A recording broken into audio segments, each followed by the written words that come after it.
By the end of this video, you'll discover the hidden reason why waiting for a reply can feel so stressful for highly sensitive people, even when nothing has actually happened yet. In this video, you'll discover why waiting for a reply can feel so stressful for highly sensitive people, how the mind quietly fills the silence with meaning, and the hidden reason this moment can feel so intense, even before anything has actually happened. Let's start with a moment that many highly sensitive people might recognize. You send a message to someone. Maybe it's a text, or maybe it's an email, or maybe it's something a little bit vulnerable. Perhaps a question, or a request, or an invitation, or even just a thoughtful message to someone you care about. And you press send, and at first everything feels completely normal. But time passes, 10 minutes, an hour, maybe longer. You notice there's no reply. Now, nothing dramatic has actually happened. There's just silence. But inside your body, something starts to shift. You might check your phone again, and then again, and a little tension may start to appear in your chest or somewhere else. Your mind keeps drifting back to the message you sent and to the lack of reply. Something in your nervous system is now starting to track this. Highly sensitive people often have a nervous system that is very tuned in to relational signals, signals between people. We are wired to pick up on tone of voice and facial expressions and subtle changes in mood. These are the things our system notices quickly. And when someone doesn't respond, there's a sudden missing of information. And your system tends not to like missing information in relationships. So instead, your mind stays quietly alert, waiting and scanning and trying to understand what's happening. Sorting through the most recent exchanges with this person to see if there is any hidden information that could explain this lack of communication. It feels like unresolved tension. Something is incomplete, and your system keeps gently returning to it to try and crack the code. When the mind encounters silence in a relationship, it doesn't usually leave that silence empty. It often starts trying to fill it. And suddenly, meaning begins to appear. Thoughts like, maybe they didn't like what I said. Maybe I came across wrong. Maybe they're upset. Maybe they're pulling away. Notice what just happened. The silence turned into a story. And once a story appears, the nervous system reacts to the story as if it might be actually true. And in fact, once you point the mind in one direction, it tends to gain momentum and start finding proof of why that direction is true, even if it isn't true. Even though nothing has actually been confirmed, you're finding proof to make that story seem truer and truer and truer, regardless of whether it is or not. In reality, you just don't know. This is one of the reasons waiting for a reply can feel surprisingly stressful. Your mind is trying to solve a relational puzzle with incomplete information. And highly sensitive people tend to process relational information very deeply. So the mind starts exploring possibilities. It replays what you wrote, it analyzes the tone, it remembers the last conversation and starts thinking about that. And each of those thoughts adds a little more emotional weight to the situation. Soon the original moment, simply waiting for a reply, has turned into something else entirely. Now it feels like a question about the relationship, or about how you've been perceived, or or about whether something is wrong.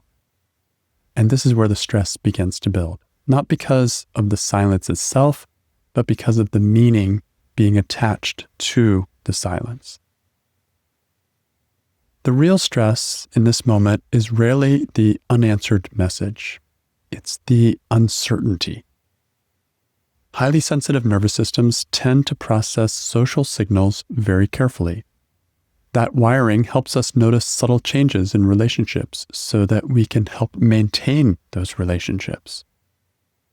But when information is incomplete, the system keeps trying to resolve the signal. You could think of it like this. When you send a message, your system is naturally waiting for a signal back. Something simple, a reply, a reaction, even just a little typing bubble. That signal tells your nervous system the connection is still alive. And when that signal doesn't come, it's like the system is left mid-conversation without closure. And instead of staying in that open space, the mind tries to complete the loop. It starts generating its own signals. They're upset. I said something wrong. Something has changed. But those aren't actual signals. They're interpretations. They're the mind trying to fill in the missing piece. The mind is trying to complete the loop. But it's completing it with imagination, not with information. And once you see that, something becomes very clear. The stress isn't coming from what's happening.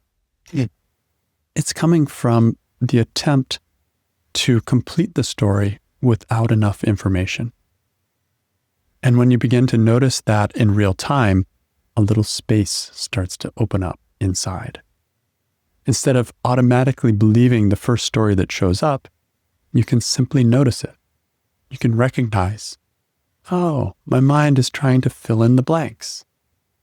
And when that happens, the situation often becomes much lighter. The reply may still arrive later or not, but the silence no longer has to turn into a story about what it means about you. It can simply remain what it actually is. A pause. And pauses in communication are much more common and much less meaningful than our minds sometimes assume. Or you can take it further, as I often do in client sessions, and consider the other possibilities, the alternative explanations for why the person isn't responding. Maybe they're busy with something. Maybe they're often slow to respond. Maybe they feel secure in the relationship and don't have to jump to respond quickly. Maybe they trust you. These too are possibilities, and these possibilities can counterbalance the ones that say that there could be a problem. Looking for opposites like this can balance things beautifully, even when you don't really know one way or the other. One possibility is there's a problem. The other possibility is there's no problem. If you point the mind in either of those directions, it will find proof. It will start building a case. So instead of letting it build a case only in the direction of this is going to be a problem or this is a problem, why not consider both sides of the story and keep an open mind? What makes a moment so stressful isn't the silence. It's the meaning the mind adds to the silence. And once you begin to see that clearly, something changes.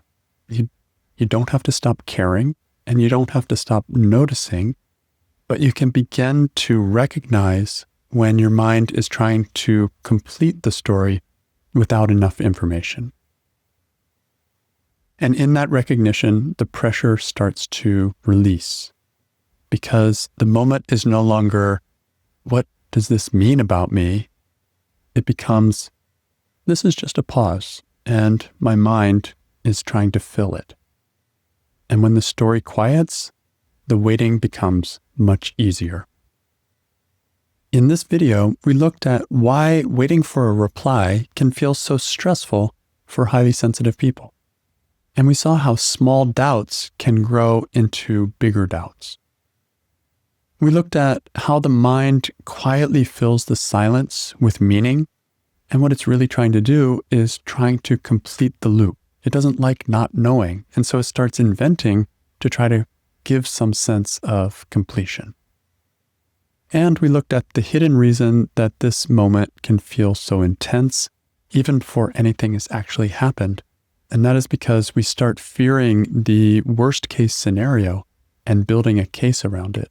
And then the more we build that case, the more we start to believe in the story, and the more quickly we go down into the rabbit hole.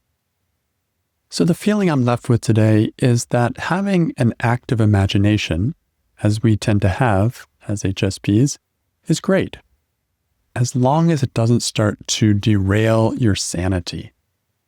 What keeps the mind sane is being able to distinguish between reality and the overlay of a story. All you need to do is bring in awareness, and then it becomes easy to tell the difference.